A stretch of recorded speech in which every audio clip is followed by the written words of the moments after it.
for you today. Today, we're going to talk about digital retail. Is this Armageddon? Is this the apocalypse? Is F&I dead? Are we doomed? Let's talk about digital retail. What's hype? What's real? What's good? What's bad? What's ugly? And today, my guest, my co-speaker on this thing is my friend, longtime friend from Denver, Colorado, at Boulder, Colorado, McCaddon Buick Cadillac and all the GM franchises, my good friend, Justin Gasman. There's the man. How you doing, Jim? All my guests recently got similar hairstyles. Everything going good? Everything's going great. My hair is coming in so thick.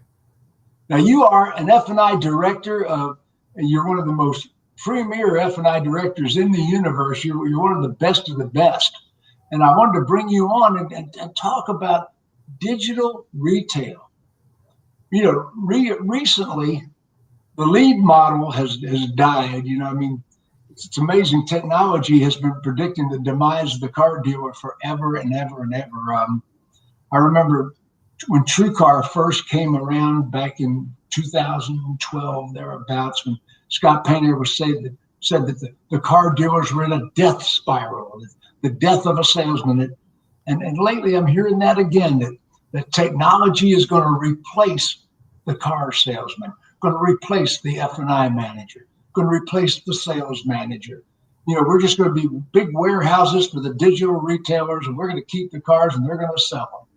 So anyway, as an F&I director, I have seen you at many of the F&I conferences. You've been a speaker. Matter of fact, you're a member of a new organization. Tell me about that. The new organization, the Ethical F&I Managers Conference. Tell me about it. It's a great conference. You know, we within the industry, a lot of us top F&I producers would gather in Vegas, and we would go to the industry summit. And the industry summit's a great summit, and it's a great way to connect with people. I've been a speaker there. I've done many sessions at I watched you and your lovely wife get up on that stage and win those awards many times. Many times. Lifetime Achievement Award. What can I say? That was pretty special. I remember taking a picture with you there. Absolutely. But EFI there's a Facebook page for everything finance, and it's called Ethical Finance and Insurance Managers. And there's a group of people in that group that became very good friends and good colleagues, and we help each other out a lot, and we try to help each other network and help other people find places when they move and relocate. And so it's a great Facebook page where people can post questions about trying to work a lease and need help with the taxes and certain forms and certain manufacturer requirements. And we decided that we were attending these conferences, and while they're very informative, it became less and less about the F&I professional, and frankly became a room full of vendors and very few car dealers. So we're standing there watching all these technology guys come to these meetings, and albeit a lot of nice people, a lot of them were really bringing a solution to a problem they created, and then they had no audience. And we thought, we don't want to attend a conference and listen to a bunch of vendors try to sell each other products that are going to solve these problems that they're creating. We want to have a conference where people can show up, where they can network, where they can create friendships and share ideas, and make it about the F&I manager, not so much about the technology companies and the vendors. Although we want to work with them and we appreciate them, we wanted the focus of the conference to be an F&I manager could come and leave the conference with a new skill set or a new closing technique or a new idea to bring back to their dealership. I got to tell you right now, Justin, very few trends in the car business are consumer driven. You know, everybody says this is what the customer wants. No, it's not. It's what the vendors want. That's what we're training them to want. It's like self-driving cars. There is no mandate for self-driving cars. The consumers are not clamoring for self-driving cars. That is the manufacturers and the technical people that know. So yeah. Bear in mind, there is very little to no mandate for digital retail. Now, that being said, consumers want to still have the human interaction, and people still enjoy the hands-on experience of buying a car. I think what consumers have gotten tired of is the time to complete the sale, because in their perception, the consumer has all the time in the world when they're trying to figure out the price and the model and the color and the equipment and their trade-in and all the various factors. But once they say go, what they hate is how long it takes to get everything gathered, because you have salespeople that, unfortunately, they follow the path of least resistance. They don't use the checklist on the front of a deal, and then they piecemeal it together and they're running back to the customer 20 times, gathering an information sheet or a driver's license or a trade appraisal. So I think technology, in the sense that when we work a deal, we can arrive at figures, but then the customer can be at work or at home and email their driver's license, their insurance, all the various pieces we need to get a deal submitted and pre-printed, so that when they come in for a delivery, it's showtime. And then we're not wasting time. We're getting down to brass tacks. We're signing state and federal paperwork. We're going over options, figuring out what budget they want, all that kind of good stuff. But you'll never replace the belly-to-belly F&I. And I got to tell you, with this pandemic, with this coronavirus that we're dealing with, people have been isolated. They have been away from their loved ones. They've been away from the dealership in some cases. They've been away from customers. They've been away from family. So people want to go out. I think I think there's a pent-up demand that once we get through a vaccine and we get people back to normal, people thrive on going out and touching things and smelling them and getting in the cars. Now, and that retail experience. Justin, I got to tell you, I agree, but I'm going to probably knock you over with a feather right now. I am a huge fan of digital retail. I have been looking for digital retail, and the reason that people are in a panic, the reason people have all this anxiety about digital retail, Carvana, Vroom. Yeah. Now, the reality is Carvana and Vroom are less than 1% of retail sales. There's some big dollar amounts because the total pie is a lot of money, but they're not dominating the market. Except for in losses. Well, they're losing money now. It's a race to the bottom with those guys. They're losing money hand over fist. And digital retailing has its place, and I'm not against digital retailing. I think you need to have a great website. You need to have F&I products online. You need to have information. But the idea that we're going to put a kiosk in a showroom and have a customer touch an iPad and self-close 10% of the time for a profit is ridiculous. And you can buy a Big Mac that way. What's that? You can buy a Big Mac at McDonald's. We're not selling Pepsis and Big Macs here. We're selling automobiles. Oh, okay. Right? But I'm going to tell you There's so much technology involved in the car now. It's not even about the car. It's about the tech. And these people, a lot of them, they need help pairing their phones, figuring out how to navigate this giant touchscreen in the middle of their car while 100 million lines of code are running through it.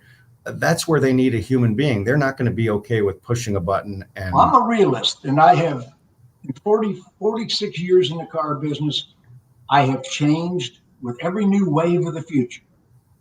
And most of these waves of the future, by the way, never hit the beach.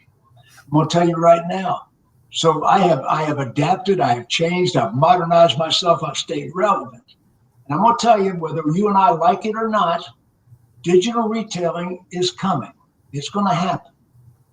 But how it happens is a big decision that dealers need to make, because what we have out there right now really is not working.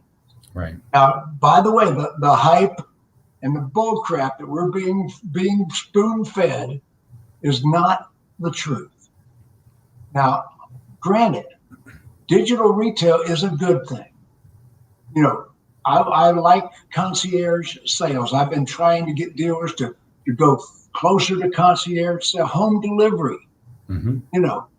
There's several ways to retail an automobile today, in showroom delivery. And let's face it, I've had some medical problems this year. I like to fill out my paperwork online so I don't have to sit in a doctor's office and fill it out. 100% agree. But I still go to the doctor when it's time to go to the doctor. And right. I think customers are the same place. Right now, most of the retailers, and I have done a lot of research on digital retail the last couple of days leading up to this broadcast. What I'm going to tell you is most consumers bail out 2 or 3% into the process and don't complete the process online. Of all the people that start the process, the majority of them don't complete the process, regardless of what you are being told. And it's not customer friendly. Matter of fact, there's some real good programs out there. I like Roadster. Yeah, I've heard of that. I like Darwin. I know a little bit about Auto F&I. I like the people. I don't know about the process. Frickin' Tech, I have had a full demonstration of Frickin' Tech Web Buy. I just heard about Web Buy for the first time. Cox Accelerate. Well, I know what's wrong with that problem. The first word, Cox. Anytime I hear that Cox is associated with something, I go, run, Forrest, run. Oh, no. That's just my opinion. Yeah. That's based on basically the fact half of everything automotive, right? My low opinion of Cox companies is based on the fact that I have an IQ higher than the snail. But anyway, Ford Express Buy is coming about. Ford has even partnered, white labeled with some of these vendors. They're coming out with Ford Express Buy. So everybody is on the digital retail bandwagon. Yeah. To my opinion right now, Roadster and Darwin are probably leading the pack as far as close to complete transactional online, getting close to it. But F&I online, I made my bones as an F&I manager, and right now you are an F&I director at a pretty successful dealership. How's your numbers? My numbers are really great. They're fantastic. I work for a terrific dealer, and we're partnered with a great company. I do a lot of business with American Financial and MasterTech, and I like their products. I've looked at Darwin, and as an electronic menu, I think it's great. I'm not resistant to technology, but I still use a paper menu. It's electronically printed, but I sit down with a customer and it works. And my process, maybe for somebody that's new to the business, that's $300, $400, $500 a copy, an iPad probably would help them, and the Darwin system probably would help them because they're not really working as an F&I manager. They're a moderator basically. They're just assisting the customer through the sale. But there's a lot of people that have turned F&I into a clerical position. Yeah, it's not. And there's a lot of dealerships right now. And you got to be great with customers and people and be able to adapt and figure out how to be a chameleon with every person in front of you. And your challenge is to live in their world. And most people, they don't want to go. We have this great idea that we're going to have this sales process, and the manufacturer says, and here's some things you ought to do, and make them do the iPad and push the OnStar button and take them down and introduce them to service. And there's all these steps to the sale. But the reality is the customer doesn't have time. Time is the new currency. And so when their time isn't respected, or they feel like they're going through the motions, they get annoyed. So when you can take somebody and express them through the deal, maybe by taking information electronically, getting the deal prepped online, but it still needs to be consummated in the store. We need to pair their phone. We want to introduce them to service. And then there's also state laws. You can take customers, paperwork to their house, but that opens up a 3-day right of rescission because you're not doing the deal in the dealership in some cases. So there's just one of those fine lines where I don't think we're going to be totally digital, because there's so many forms that are still required to have a wet signature. We need to verify their identity, and we want to have a process that they can enjoy. Okay, now you brought up a good subject. The hybrid is what we're going to end up with, which is getting most of the information from a customer before they ever set foot in the dealership. And then they're going to do their test drive. And when they say, yes, we've got everything loaded in the system and ready to go. But then it still takes a skilled professional business manager to sit across from them to investigate their needs without it being scripted and with an interview and these ridiculous questions and fill out this survey. You just have a conversation with them, and you reinforce the value in yourself that they see, which is this person's serious, they mean business.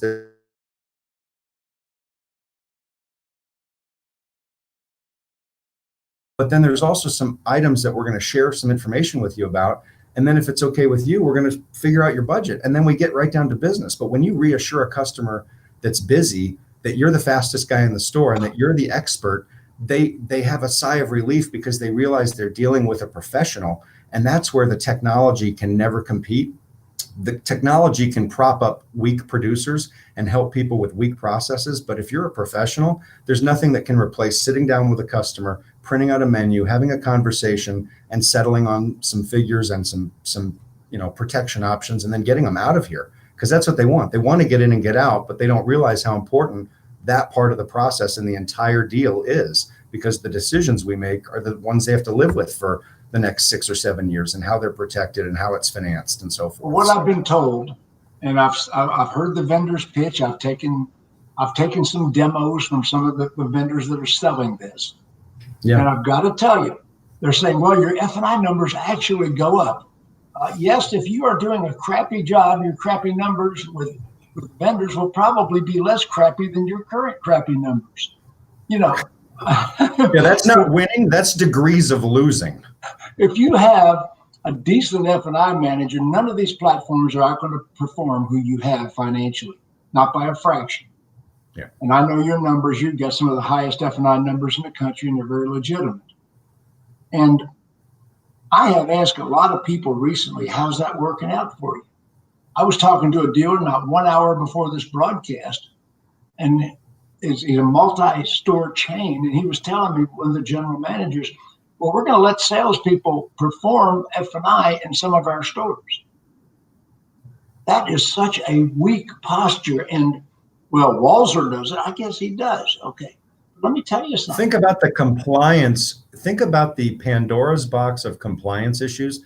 And I granted, there's a store in Denver that uses that hybrid model, and I'm not dogging on them. They do a great job. But I got to tell you, if I owned a store, the last thing I want are 20 salespeople running around, talking contracts, signing legal forms. I want to make sure that the people that are executing that contract and consummating that deal are certified with ACE and AFIP, and they're licensed by the state, and they're trained, and they've gone through compliance training, because you've got 20 different people telling customers 20 different things, even if you've trained them, and you don't have a central point where you can run things through. You've got funding issues all over the place. You've got people in and out being sick.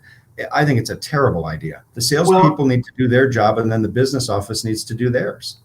And sometimes that change of pace honestly affects the product sales. I think if you're a salesman, I've got a salesman that works here that backs me up 2 nights a week when I leave early, and then on my days off, and he does a terrific job. But when Steve sells a car as the salesman, and I'm in the dealership, even though he's fully functioning and capable of doing the F&I not only don't want him to do the deal because I want to take the swing, but having a different person, when you spend 4 hours with a customer trying to get them up $20 a month in payment on a vehicle, and then you're going to sit across the desk from the person that just told you they're maxed out, and you're going to go through protection products, you're shooting yourself in the leg. They can come in here where I know nothing about that conversation, and I approach it, with a different attitude, and then the magic happens. I don't want the salesperson to take the turn. I want a different face, a different energy, a different personality. I have always said that the finance manager, the F&I manager, is the policeman of the dealership. It is our responsibility to legal compliance. We are the keepers of the dealer's best interest. That's right. One major lawsuit would wipe out all those alleged savings. Yeah. Now, you've got 20 salespeople on your sales force. You might have 3 superstars selling 20 or 30 units, but you've got a whole bunch of 6-car Freds. And those 6-car Freds are always going to be 6-car Fred. Poor Fred. And on a bad month, they're 4-car Freds. And I want 4-car, 6-car Fred doing my F&I. No, not in a million, billion, trillion years. Well, those guys are busy outside training all the green peas. Exactly. And salespeople will always take the easiest perceived route to get a car delivered. The easiest perceived route. And sometimes that's not the most profitable route, and it's not the best route for the customer's best interest. So let's get back to what we're talking about today, digital retail. And once again, I said earlier, I'm a fan of digital retail. I'm a cheerleader. I was one of the first people to say Darwin's doing a great job. Roadster's doing a really good job. But what do you see when you go on one of these digital platforms on a website? What do you see? the first thing you see is they ask for the customer's complete information before any selection or anything is done. That is so amateur. That is so stupid. I mean, I'm not sure that that's Darwin. I'm not sure that that's Roadster, but a lot of these platforms are doing that. They're asking for all the customer information. Customers don't fill out forms, especially before they're you got to kiss them first. Right. They don't want to give you information. They want information. I went with a friend of mine last night to an IKEA store, and we're checking out, and the cashier says at the end, "And your zip code, please?" And he said, I don't have one. And she said, "You don't have one?" He says, "I don't give my information." What's the difference? Do you guys take cash? There's a lot of people that ask a lot of questions, and when you're working a car deal, you really don't even have the right to ask those questions. You haven't earned it. People want to go on a website and get information, and then if they feel compelled, they'll fill it out. That's why you got 2 or 3% of these people, like you were saying earlier with the statistics, they're bouncing. They don't have time for that, and then they get 5 pages deep, and they go, "God, I've come this far, but now they want my social." We're not there yet. I just wanted to know the pricing. Well, right now, 5 years ago, the figure was in the 30s of percentages. Now, I hate speakers or people like myself, experts that quote percentages, because most people just quoting percentages on stage just reach behind them and pull it out of their anatomy. Excuse me. They make most figures, most statistics are made up on the spot. 78% of them are. 78.3. But anyway, people making up statistics, but in the 30s of percentages. In the 30s, somewhere, of consumers 5 years ago were transacting online. They were doing some amount of the paperwork, some amount of the preliminary of buying a car online. Today, we're in the 60s of percentages. Yeah. So already we're getting ahead of it. The biggest problem right now with the digital retailers is none of them have it right. I mean, the incentives are wrong, the payments are wrong, the trade-in is a nightmare. What does that prove to you, though, Jim? That proves to you how complicated a car deal is. Selling cars is one of the simplest things. Somebody once said, selling cars will either be the hardest low-paying job you've ever had or the easiest high-paying job you've ever had. And if you think about the complexity of a car deal, and this is where the digital retailers miss the boat. When I do a deal, I log into DealerTrack. I submit the deal. Then we've got Dealer Socket, and they're loading it. And then they push it to the manager in DealerTrack, and he loads it. And then I get it, and I go to the state's website to make a temp tag. And then I log into F&I Express, and I do my MasterTech products. And then I get on OnStar's website to do their online enrollment. And then I go into the state's website to make them a temp tag. There's 8 or 9 different logins and portals that, by the way, have special passwords that constantly need to be changed with special characters. And all of those are required in order to just get to the point where you could process a deal without any profit, just to do the paperwork. And then you've got taxes. You've got all these things. So you as a retailer, as a digital retailing technology company, to think that you're going to be able to get all the incentives, all the rebates, the interest rates, the tax rates, the special codes for delivery, the OnStar enrollment for GM dealers, for instance, the menu presentation loaded into whatever your tablet, your paper menu, and then you've got to present that to a customer. That's where the hangup is, and that's why you can do a lot of the work online and get a lot of the legwork done. But the idea that you're going to push a button and buy a car start to finish without ever signing a piece of paper with a real. And by the way, that doesn't happen with Carvana or Vroom either. No. And one thing dealers have over Carvana and Vroom or any of these other interlopers, we have service departments, and we really have the cars. I'm going to tell you right now, Carvana is advertising a bunch of cars that they have to go look for when they sell them. I mean, we can't advertise cars we don't actually have. Right. And so anyway, Carvana and Vroom and any of those others that are claiming to direct retail, they're really not 100% direct retailing. And sometimes it's not an immediate sale. Dealers, we can do an immediate delivery to your home. If we say we have a car, we have a car. And the other thing you said is we have a service department.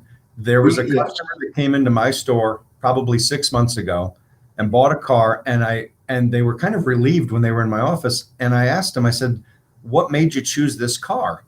And he said, well, actually, we bought one on Carvana and it got delivered to our house. And I said, so you bought the same car you're buying here, but ours has a few more miles and it's a few thousand more.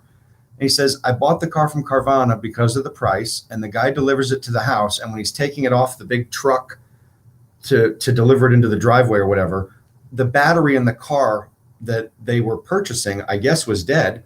The guy doesn't have a jump box. The guy doesn't have a spare battery. And by signing for the car, they accepted it as is. The guy said, I refused the car. The guy then drives this car back to wherever they keep these things. And he comes in here and he goes, you know, I thought this online deal was going to be so much slicker because of the paperwork and all that. He goes, but the nightmare at delivery, when you're not dealing with a salesman, you're not dealing with a service technician, you're dealing with a guy who's getting paid an hourly rate to drive and deliver cars, who doesn't have any skin in the game, who doesn't care, and who's not capable of making a decision. Or now, in fairness, I got to say there are some really highly satisfied Carvana customers. I have seen the reviews. I've also seen the other reviews, and right. Don't buy anything from any dealer, be it Carvana or a franchise dealer, till you read their reviews. Google reviews. Don't trust the reviews that are generated out of their own website. What are you thinking? And You're never kidding. trust. They put really good reviews on their own website. Yeah, and never, or they hire a company that does it. I won't mention the name, but I won't mention the name of the company. But still, some of these companies that are in the professional rater business, yeah, don't fall for that. You want ratings on a car dealership, be it Carvana or be it a franchise dealer or an independent used car lot. Google. Right. You know what? I like reading them because it's nice when you get a bad one too. Online reputation management is so important, but I think the validity of your reputation is only solidified when you show that we're not 5.0, we're 4.7, we're 4.8, we're 4.9, because we didn't do it right 100% of the time, and that makes us human, and we own it and we respond to it. I like that, and I like the Google reviews. And there's okay. I'm going to tell you right now. I'm not going to trash the Carvana experience. I'm going to say that the Carvana experience, they don't always have the car that you think they have. I really was upset when I found out they made a deal with Car Gurus, and Car Gurus was channeling some dealers' cars over to Carvana, because they seem to have some intermixed business. And those alliances, never trust statistics or information about a vendor supplied by the vendor. What are you thinking? Here's some attribution statistics. That is such crap. Anyway, the trade process is still the big hang up. Yeah. Now, let me tell you what I envision. You ready? You ready for what the Alpha Dog sees happening? Back your car up to the phone and rev the engine. No. Like FaceTime for appraisal, a digital walk around, a digital appraisal. Well, let me tell you, I was talking to a dealer, and the dealer emailed me this. Let me read you what a dealer said to me 2 hours ago. Okay, we use one of, and he named the digital retailer. I'm not trashing with his assessment. We need a system which will appraise the trade and guarantee the appraisal.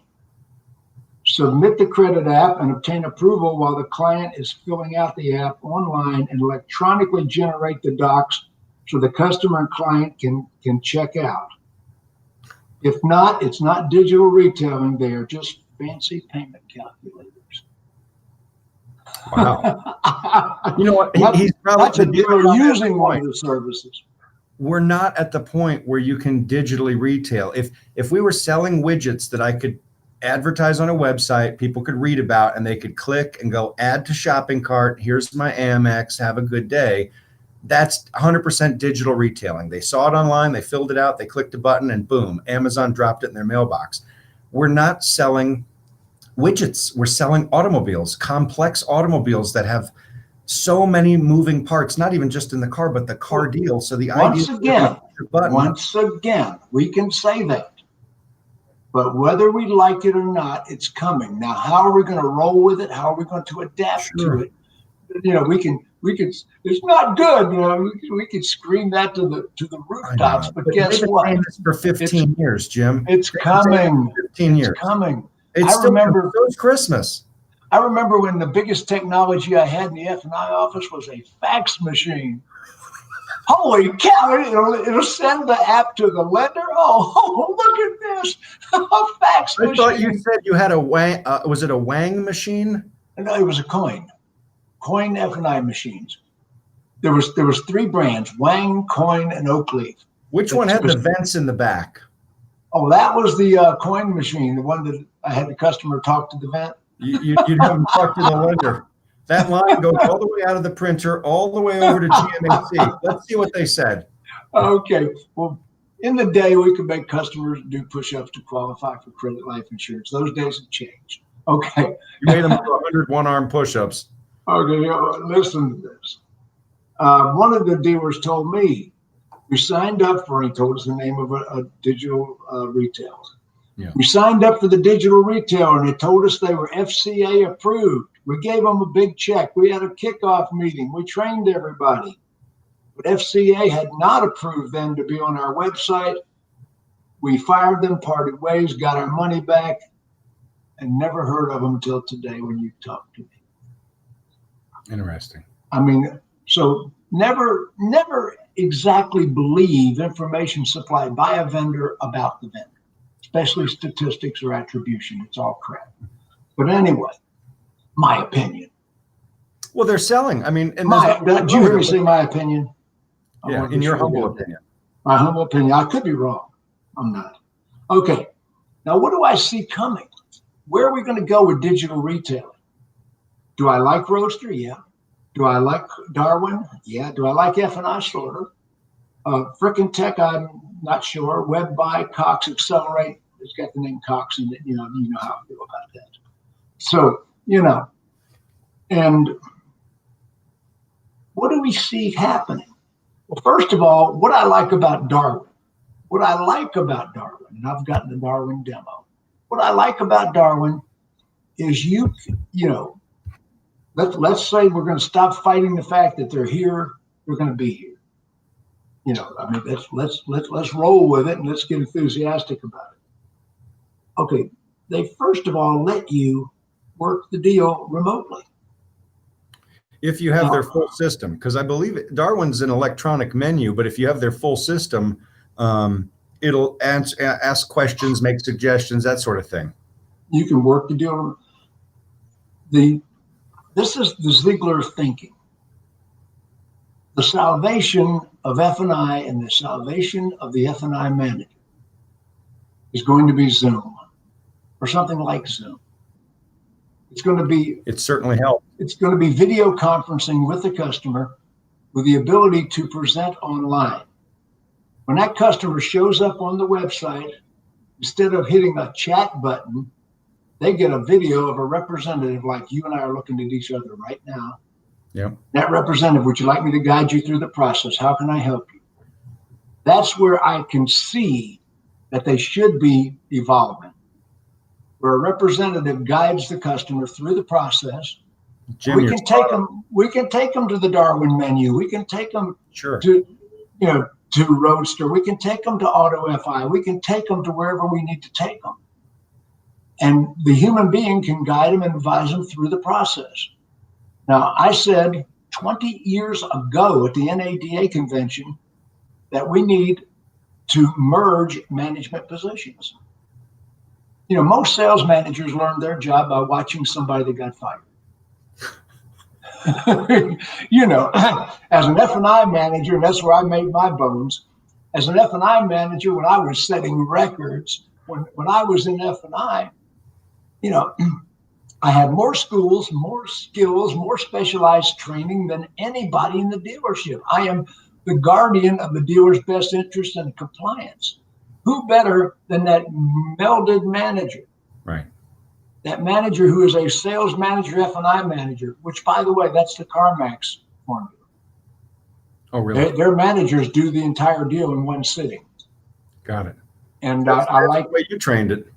That's the way I would like to see it. I would like to see sales manager and F&I manager positions merged. One manager is a manager, full services, do the entire deal in one city, online or offline. And the vendor that can get that's going to win my business. Yep. If I'm a dealer today. I think you're right about the future of F&I. I don't think it's going to go away in person, but as this evolves, it's going to be more, whether it's Zoom or any other company, it's going to be video conferencing, electronic digital menus on a screen that could be controlled by the manager, maybe the customer, maybe there's interaction, maybe you've got the little pen like they draw when they're, when you're watching a football game and they're drawing on the screen, something to that effect. But we're still going to have to either ship forms, or if they can figure out some way to digitally integrate all these forms. That's the problem. They can digitally integrate most of the legal compliance forms. Most, but here's the problem. Again, as a dealer, when we sat down in the beginning of the pandemic, we got on the phone with DocuSign, great company. And when you get a mortgage, absolutely. Terrific. You send it over, you sign it, you're done. Well, the state of Colorado has a dealer's bill of sale.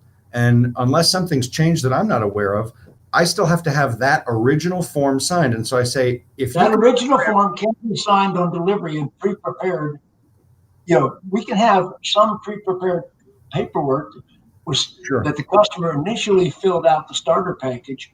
And I would even be okay with a salesperson signing that. Sure. If we, the F&I directors, prepared that paperwork. I'm fine with that too. My problem is, why would I want to have them do it digitally, but then I still have these 5 that have to be original? If I have to do one original form, I'll do them all original. But you don't have to do it, the form.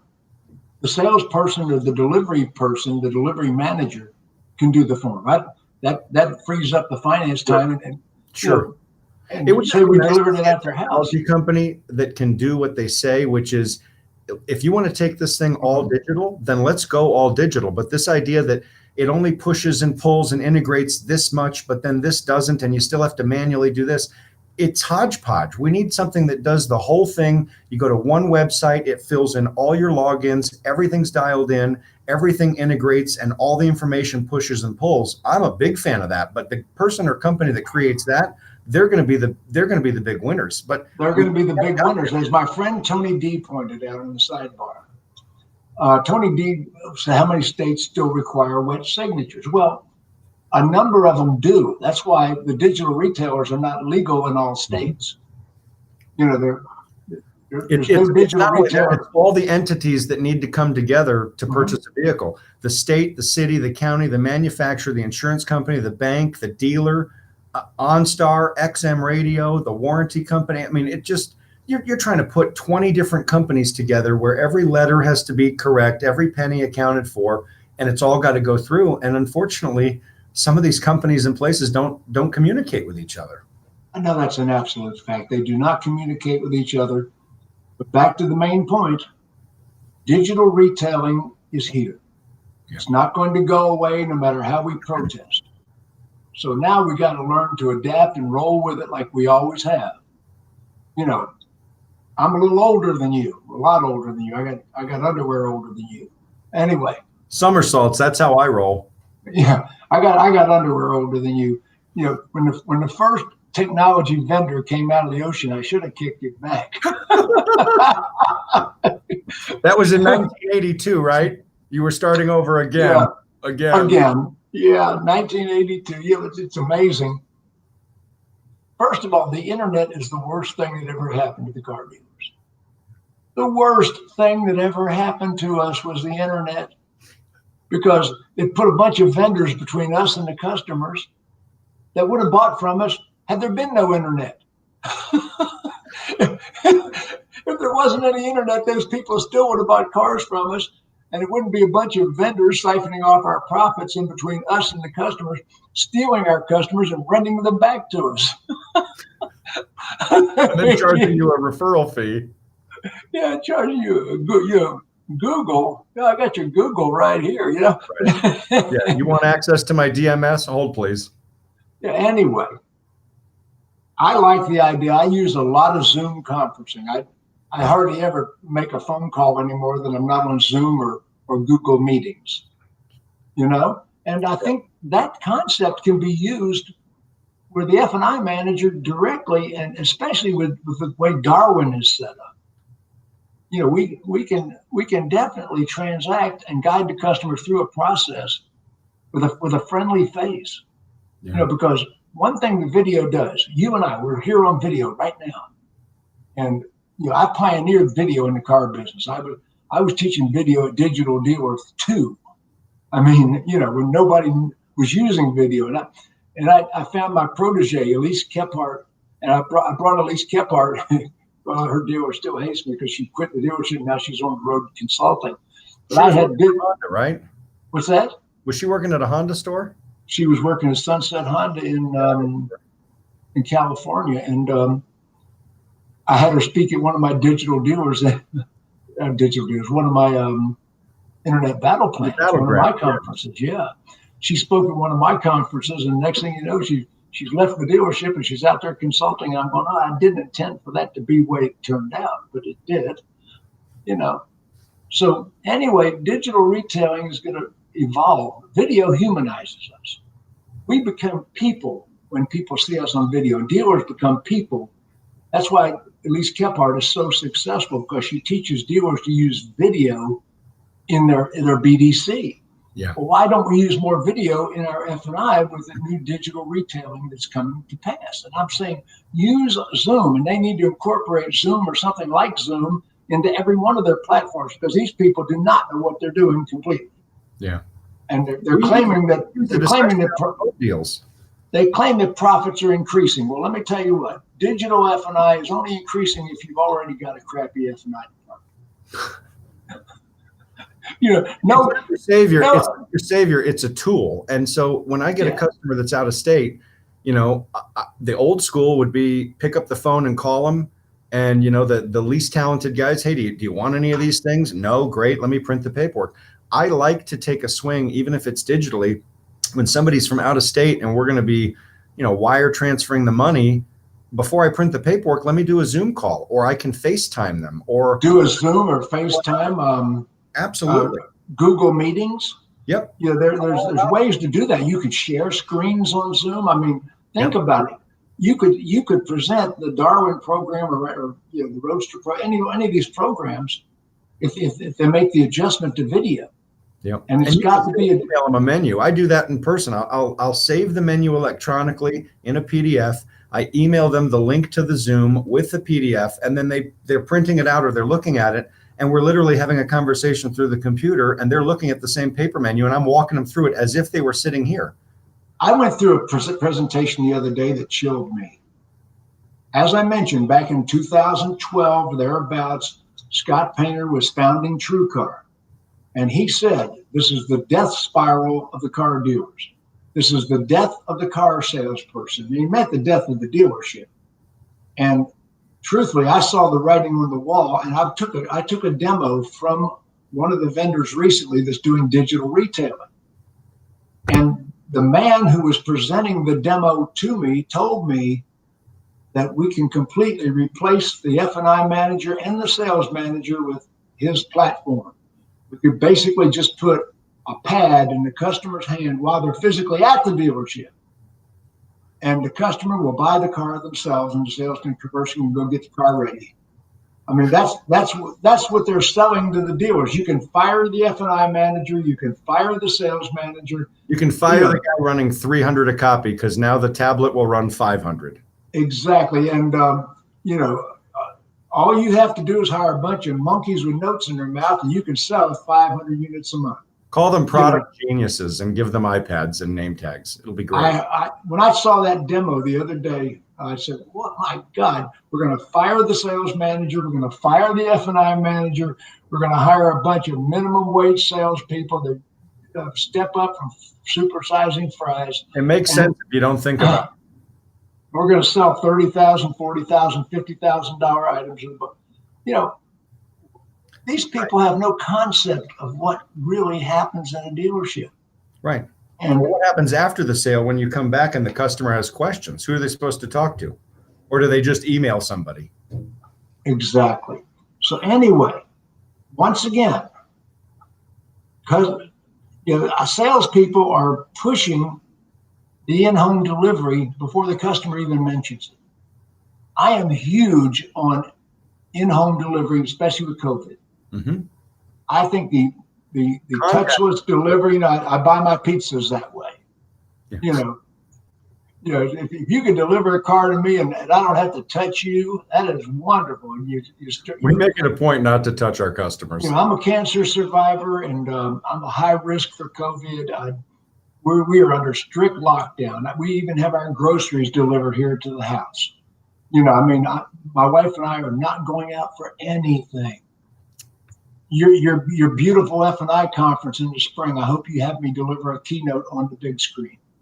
We'd love you to. Yeah, I would love to do it on the big screen, but I can't. Talk to Tony D and get that on I can't travel. I'd love to do one on the big screen. You can do it on the Zoom. Absolutely. Why not? Exactly.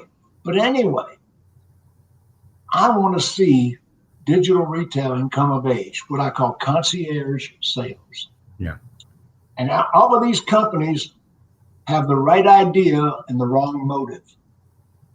If their motive is to put us out of business, car guys. Yeah, if their motive is to put us out of business, they're in for a fight. Right. But if their motive is to make the dealer more profitable, make the consumer experience better and more enjoyable, to cut the time, if that's the motive of the digital retailer, that digital retailer that told me they want to eliminate managers and that's what they're selling to the dealers. Hey, look, they're not selling it to the masses. Your F&I numbers are going to be considerably less, but you're not going to have to pay $150,000 to an F&I manager. That you're going to save that money, even though your money is less. You've got less PBR, and we can have salespeople delivering your F&I, and then all of a sudden here comes the lawsuit. Right, you can use all that savings to pay your legal bill. Exactly. Ridiculous. So anyway, we had a pretty good audience today. We've been here 45 minutes. I think we haven't solved anything, but we've definitely kicked over some rocks and asked some questions that people can be asking about. But I want to remind everybody right now, digital retailing is less than 1% of the entire process for Carvana and Grown. It's less than 1% of retail. It's not mainstream so far. No. There's a limited number of customers that will do that. Taken over. And the trouble with the digital retailers that we've named and the ones we have in the business today, the customer starts the process and says, screw this, and they don't go through the whole process. I'll give you an example. My wife and I buy our groceries online. And about 3 weeks ago, we were at another grocery store, and we had over $600 in the cart. I mean, that's a pretty big grocery order, would you say? $600 was already in the cart. And my wife said, I can't stand this. I said, I can't either. We dumped the cart and went to the grocery store we'd been doing business with because their website was easier to operate. Isn't that amazing? I dumped a $600 cart. I just said, we're not going to do this. This is just aisle 3. Now, we generally buy $600, $800, $900 of groceries every 3 weeks. We have 3 freezers here in the house. We stockpile because we're not going anywhere. Right. I mean, I dumped a $600 grocery cart to go to, and the grocery store I did business with in the end was Publix because their website was easy to navigate. Right. And I'm not going to say the other one because I still do a little business with them, but I'm not going to ever do that website again. Right. So there you go. Right now it's convenient and it's got to be user friendly, and that's the problem with a lot of these. They're not user friendly, although they claim to be. And the one thing they're doing wrong is they want all the customer information. They want the customer to fill out a form before they even go on the site. Right. And most people won't do that. People are bailing. And dealers that if you've got these digital retailers and they require all the information, those customers are not only jumping off the form, they're jumping off your dealership. They're going somewhere else. Yeah. So these retailers are driving business away from you. You are losing business because the customers won't fill out their forms and bail out and go to your dealer across town that's easier to do business with. These digital retailers have got to learn to be easier to do business with. They want to capture that data. Well, screw the data. Let's get the customer to make an appointment and buy the car, whether it's in-home delivery, whether they come in to finish up the deal, however that works. Give them lots of options. And we still got to get visual. We've got to get visual. We've got to get video. And right now, none of the vendors that I have seen have incorporated video and direct customer chat, FaceTime, Vroom, Google meetings. They haven't put that into the process. For 46 years, I have a reputation for growing some of the biggest dealerships in the country to the big numbers. I grow dealerships to big numbers. I'm a thinker. Don't be fooled by the jewelry in the hat, folks. I remember when I met you in Denver, you had an alarm on your belt for all your jewelry. I was in a seminar one time, and some kid was giving me some heckling out of the audience here, with some salesman, and I said, "Son, people paid to hear me. I got your net worth on my left hand. Shut the hell up." That reminds you of the Glenn Ross movie, Yeah, I might watch. Yeah, I know. Yeah, But anyway, this has been a great interview. Justin Gasman, and you're from McCaddon. Yep, Cadillac Buick GMC in beautiful Boulder, Colorado. Beautiful. I know you don't live in Boulder. I moved to downtown Denver about 6 years ago, and I love it. I love living in downtown Denver, but I love working in Boulder, and I love who I work for, and I love the customers, the view, the product. I mean, I'm pretty blessed. I went to Boulder, Colorado, and I consulted the Craig Fisher organization. I think you were still with them at that time, weren't you? That's where I started. I worked for Craig for, almost 10 years. Yeah, I was consultant for Craig Fisher. And that's the reason I know you don't live in Boulder. I've been to Boulder. If you lived in Boulder, you would have 6 lip rings. you'd have eye piercings and big loops in your ears. Boulder, that is a fact. Yes, sir. If you lived in Boulder, you'd have all these lip rings and big loop in your ears. That's a fact. I probably still have hair. Who knows? Oh, who knows? Anyway, digital retailing. I'm going to put this all over the internet. We'll put it on my private platform, which is Alpha Dawg On Demand, scrolling across the bottom of your screen, my training network. Justin, thank you for your friendship. Buddy, I appreciate you. I always admired you ever since I met you in Denver way back. Gosh, it was 18 years ago when I met you. And I appreciate you and all the fun times we've had, all the good memories. It's been great. And you've taught me a lot, and your stories are great. I watch the videos, and some of it, it's the same old thing I've heard 100 times, and it's still great every time I hear it. I'll never forget the time we were in the Bank of America building, you and me and Stephanie and Debbie, and you were like, I was driving around in a 1970 buy here, pay here with a mattress on the top and my arm holding it on. Starting over again. And I made 2 decisions that day. One, I was driving a buy here, pay here car. I was broke, divorced, and angry. In 5 years, I was a millionaire. Yeah, I remember that seminar. And my other favorite, you don't have to lie, cheat, steal, or deceive to sell F&I products. You don't have to lie, cheat, sneak, deceive, or misrepresent to sell finance. Or misrepresent. See, this is why I need training. Oh, yeah, you got to be retrained. Misrepresent. I need to retrain. People say, why are you distrustful of vendors? Well, I'm not totally distrustful. I'm skeptical of vendors. Yeah, justifiably so. They're not distrusting, but let's be honest here. The vendors at the end of the day are salespeople. They're technology salespeople for the most part, but they're salespeople. Their job is to get you hyped up on paying them a fee to use their service, just like any other profession. So what about like Edmunds.com? You familiar with Edmunds.com? I am, yeah. Yeah, really well trusted, but just recently, CarMax has invested $50 million into Edmunds. Wow. And some of my friends lately have put inquiries on their own units into Edmunds, and there is a banner saying,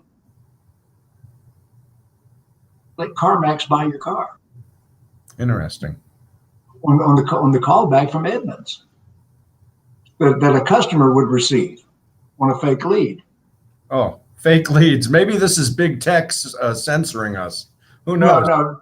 Somebody in the dealership put a lead in on their personal cell phone, and it came back from Edmunds sending the customer with a link to CarMax. Jesus. Think about that. Yeah, that's a problem. So anyway, I'm skeptical of vendors, and I double check everything I'm told. Yeah, as you should. I want Roadster, Darwin, Auto FI, Frickin' Tech, WebBuy, and all of them to be successful, except Cox. Ford Express Buy, I don't know what they're doing, but I understand that's going to be another digital retailer.